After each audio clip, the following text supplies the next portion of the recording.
दरवेळी काय साबुदाणा खिचडी वडे खायचे, म्हणून आज मी तुम्हाला साबुदाणे न भिजवता अगदी झटपट उपवासाचे नगेट्स कसे बनवायचे दाखवणार आहे.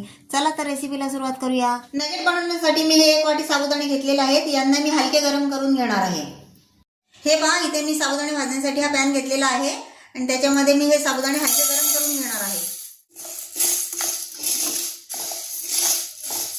आणि साबुदाणे जास्त वेळ भाजायचे नाही, हे आपण हलके गरम करून घेणार आहोत. हे पहा, आपले साबुदाणे भाजून झालेले आहेत. आता यांना मी एका ताटलीत काढून घेते आणि थोडा वेळ गार करून घेणार आहे. हे बघा, साबुदाणे मी या ताटलीमध्ये काढून घेतले आणि थोडा वेळ गार करून घेणार आहे. हे पहा, साबुदाणे एकदम थंड झालेले आहेत. आता यांना मी मिक्सरवर बारीक दळून घेत आहे. आता हे मी बारीक दळून घेणार आहे आणि तुम्हाला जर असं करायचं नसेल तर तुम्ही आयतं पीठ सुद्धा वापरू शकता. हे पहा, अशा प्रकारे मी साबुदाणे दळून घेतलेले आहेत. नगेट बनवण्यासाठी हे बटाटे मी किसून घेतलेले आहेत आणि हे 3 बटाटे आहेत आणि मध्यम आकाराचे आहेत. मी साबुदाण्याचे पीठ घालून घेते. हे बघा, आणि या 5-6 हिरव्या मिरच्या या बारीक करून घेतलेल्या आहेत मिक्सरवर, या मी यात घालते.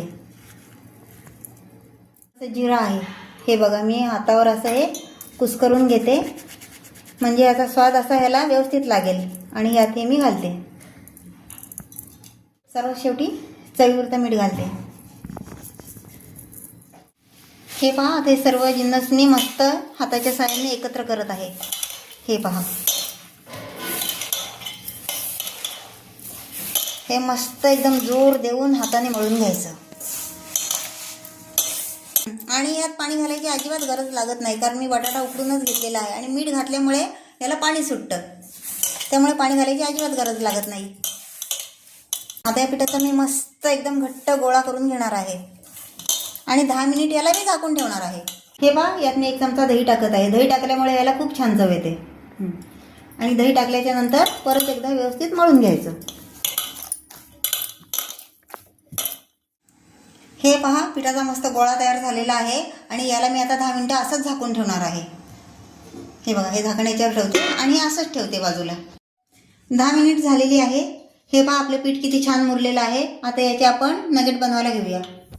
हे बघा, नगेट बनवण्यासाठी मी या पिठातला एवढा असा गोळा काढून घेतलेला आहे. तुम्हाला पाहिजे त्या आकाराचे तुम्ही करू शकता. मी एवढ्या आकाराचे करणार आहे. पहिले याचा असा गोळा वळून घ्यायचा आणि त्याला मी लांबट गोल आकार देत आहे. हे पहा, तुम्ही पाहू शकता. हे बघा,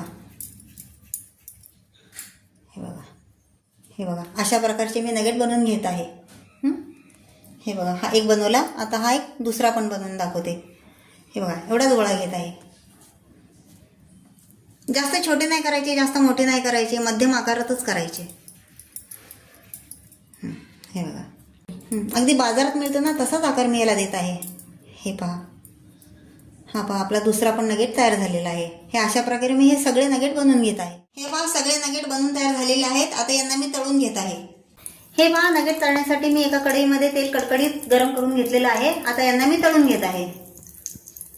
हे बघा, असे एक एक असे टाकून घ्यायचे.